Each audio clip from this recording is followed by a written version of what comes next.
YouTube, and welcome to this Blender tutorial. Sorry it took me so long to get it up. Some stuff came up that I had to deal with, but now I'm back and I'm gonna make you guys an awesome tutorial on how to do the lightsaber effect that I showed you in a previous video. Link in the description. Okay, let's get started. The first thing we're gonna need to do is go to the motion tracker. Let me just turn on screencast keys so you guys can see what I'm doing. And then we're gonna open our footage. Mine is in, not in there. Is right, there it is. Open clip. Okay, and now we have our footage in. The next thing we're going to do is cache our footage by hovering our mouse over the viewport and hitting Alt-A. And then you can see it caching down here. Also, before I go further, if it doesn't cache all of it, go to File, User Preferences, System, and change the memory cache limit to the max memory that you have in your system. Also, if you're new to Blender, go to Input and change Select Width from right to left. That'll make it easier for beginners. But, as you can see, my footage is slightly shorter than the default 250 frames. To fix that, we're just going to change the end frame from 250 to wherever my end is, which is about 221 frames. Okay, the next thing we need to do is add our tracking object. Because we're not going to solve for the camera, we want to solve for an object. To do that, we add an object, double click it, and I'm going to change its name to Lightsaber. Alright. You can name it anything you want, it's just that seems appropriate to me. And now we're going to add our tracking marker by holding Ctrl and clicking. And then in marker display over here we want to turn on search area. The search area is the area that the computer will look for this set of pixels. That set of pixels. And you can view what is inside this box by opening the tracker tab. I'm going to scale it along the X a bit and scale it on the Y so that I just get that black, red, black. Make it a bit easier for the computer and change this up quite a bit. And now to track. We're going to come down here to track and just track forward. And it already lost it. Brilliant. Okay, to make our track easier, we are going to come down here to track settings and change it from location to location and rotation. And now track forward. It lost it again, but that's because the footage is blurry. Not much I can do about that. It's a cheap old camera. But it's all I got, so that's what I got to work with. Alright, and to fix that, you just hit G and move your tracker down to where it gets lost. Down to where it gets lost? Down back to your marker after it gets lost. Just hit G, move it down, rotate it a bit, and it's really liking that keyboard. Don't know why. Alright. Let's see. And you just keep doing this until you have the whole path tracked. I'm going to time-lapse through this just to keep the video from being too boring. I'll be back with you guys in just a second.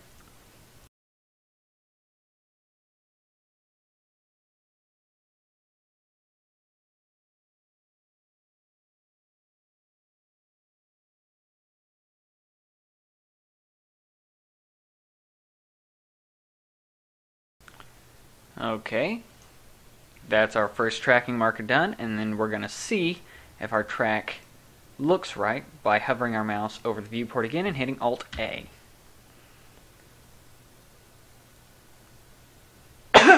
Excuse me. Alright, that looks pretty good. And now we're going to go back to the beginning of our footage, hold Control and click on our second marker, and then scale it appropriately. Move it around. Now if I were to shoot this again, I'd use a higher contrast tape like a fluorescent pink or chroma green, but this is the only tape I had on hand, so that's what I used. It'd make tracking a bit easier because it's just looking for contrasty pixels. Okay, and then just repeat the process. I'll be back with you guys in a second, and I'm going to time-lapse this too.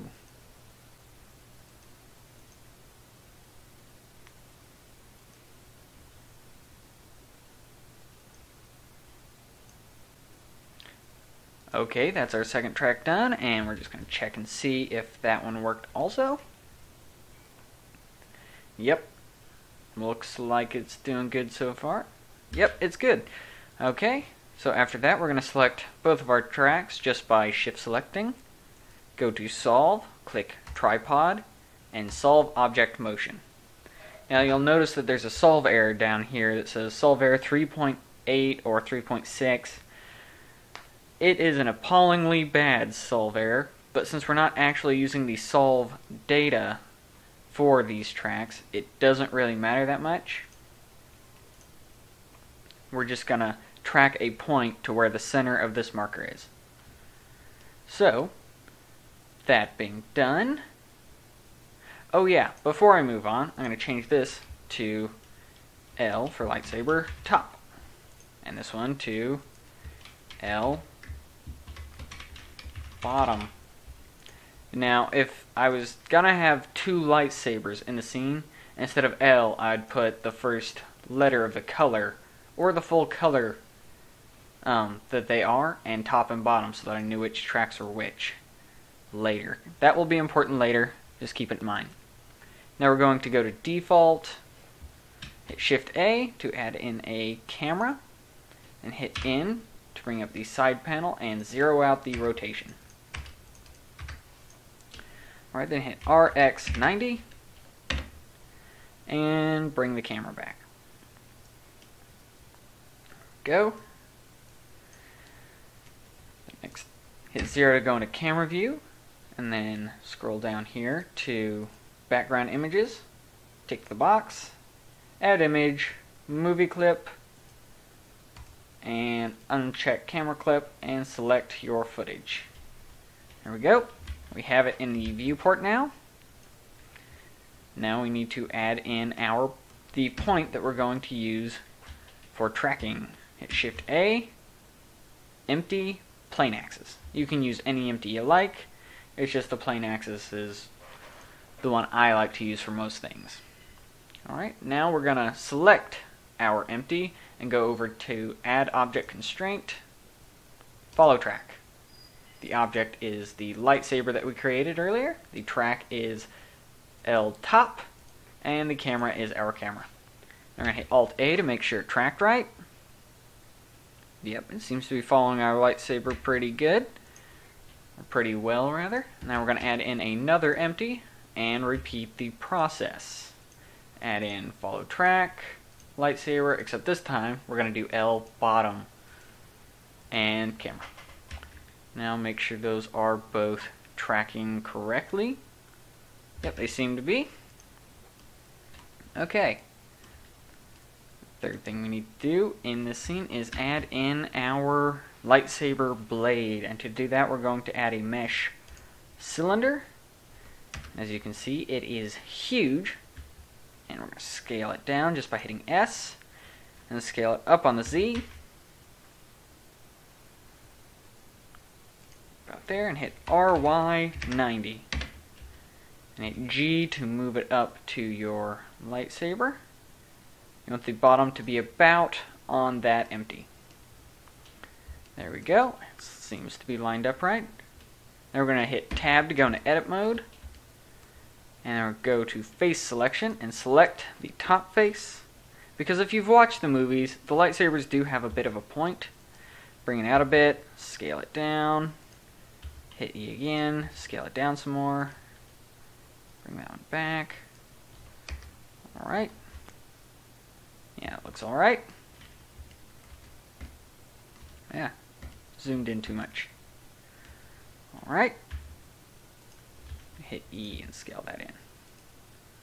Bring it down. Okay, there we go. It looks good enough. I could put a little more time into the tip, but it's not really going to be noticeable. And then in the bottom, we're going to hit E, and then just scale it down, so it just tapers off a bit. I'm going to hit 0, and hit Alt-A. But it's not tracking yet. So how are we going to get this to track? Well, the easiest way I found, well, the best way that I found, is to add in a bone by Shift-A, armature, single bone. And this bone's origin point has to be right on this bottom empty. And to do that, we're going to select our empty, hit Shift-S, cursor to selected, and then we're going to select our bone and hit Shift-S, selection to cursor. And now, we're going to, with our bone selected, Shift-select the empty and hit Ctrl-P. And Object. Just hit Enter, and now our bone is the child of that empty.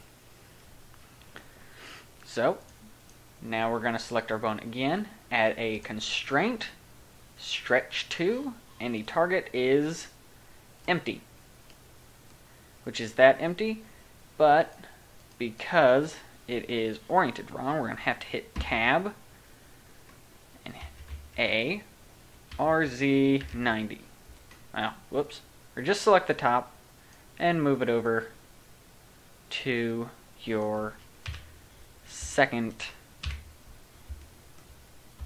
point, the top point. You want to have it pretty close to being just right in the center. 0.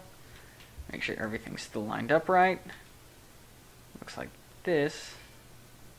Could be a bit bigger, so hit S, Shift X, so that it scales everything but the X. Make it just a bit fatter. You don't want it to be too fat. Just enough to cover up whatever you used as a stand for your lightsaber.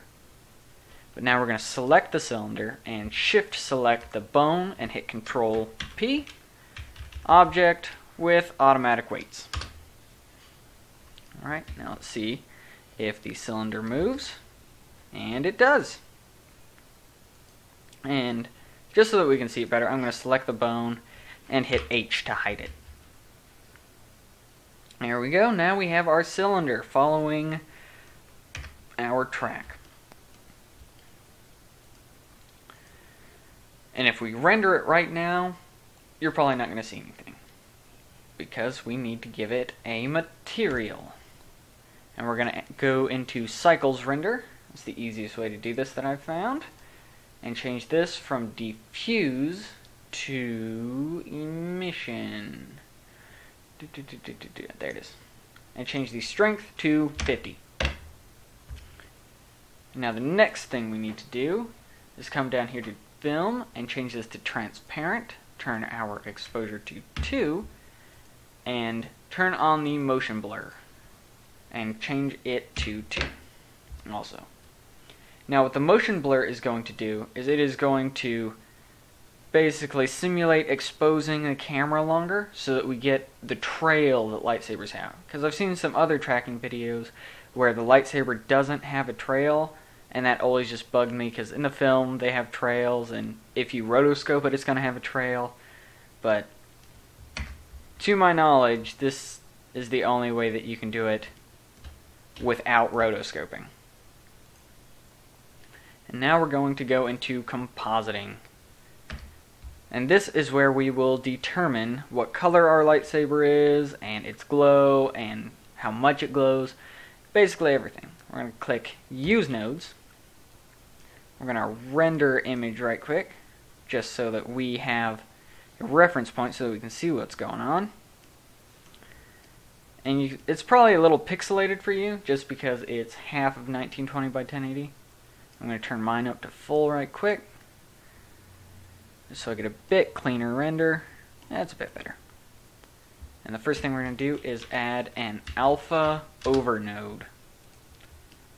And then plugging into that node, we're going to add in a movie clip. You see it automatically puts in our clip that we've been working with, and we're going to put that into the top.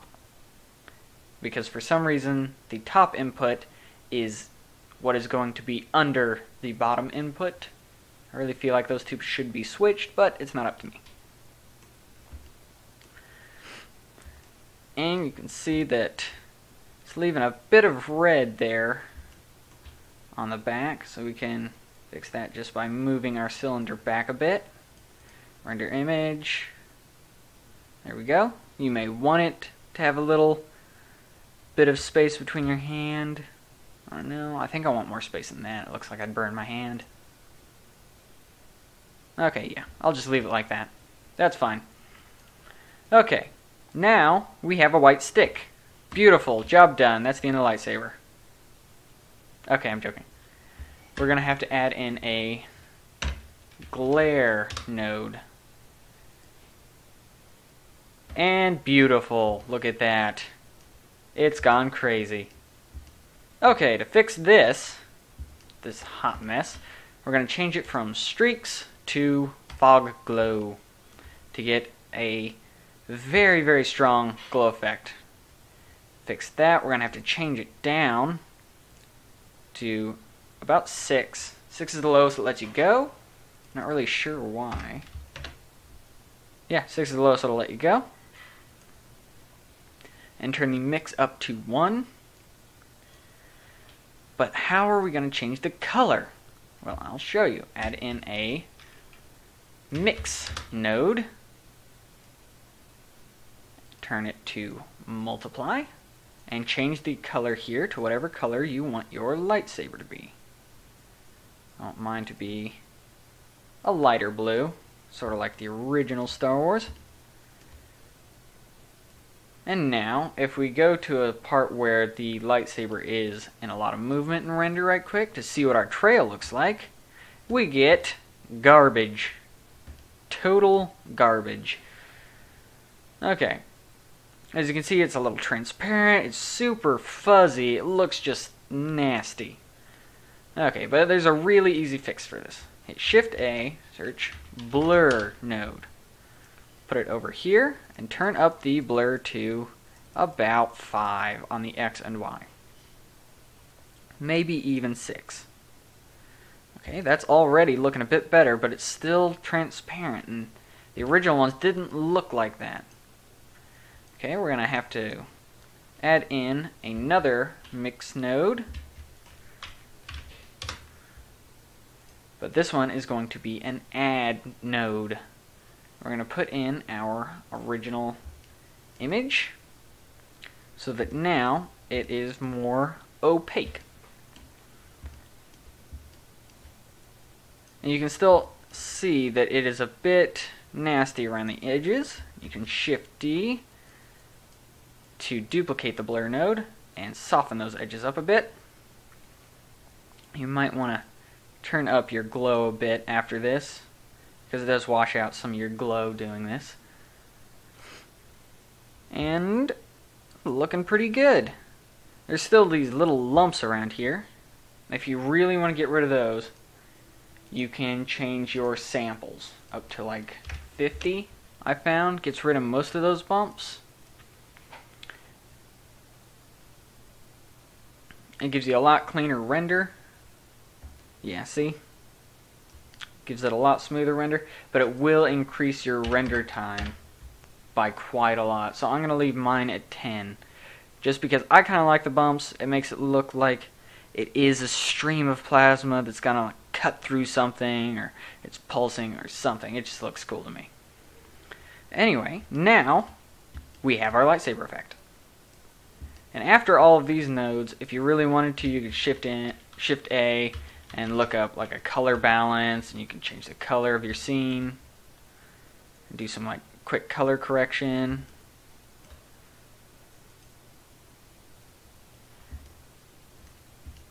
And there.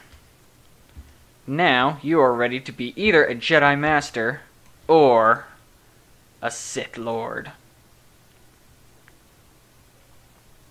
But I'm siding with the not rebellion. I nearly said rebellion. With the Republic. I knew it started with an R. Okay. So that is the lightsaber effect. I'm going to do a quick render to show you guys what the final is going to look like, and to do that I'm going to change this from a PNG, because if we render out an animation right now, it'll render 1,000,000 images, or 221. So I'm going to change it to H264, and change the file output to somewhere where I know it is going to be, like, not there. Let's do render test. As you can see, I've already done this one. Lightsaber tutorial 2. Alright. Hit accept. And now you're just going to hit render animation. And also, while it's doing its thing, I think it's going to be worth mentioning that if you recorded at a frame rate other than 24, you're going to have to change it over here in frame rate. As you can see, you can do all these standard frame rates or a custom one. And if it's at a different resolution than 1920 by 1080, you can also change that over here. So I think that's it. I'll be right back with you guys when we get to see what the final render looks like. And that is our lightsaber effect. Thank you for watching this tutorial video. Like it if you liked it, dislike it if you disliked it, and please consider subscribing. It'd make me very happy if you did so. Leave me a comment telling me what you want me to do next, and if you have a question, also leave that in the comments. I'll try to answer everybody's questions. And I think that's all. Thank you guys for watching. I'll see you next time.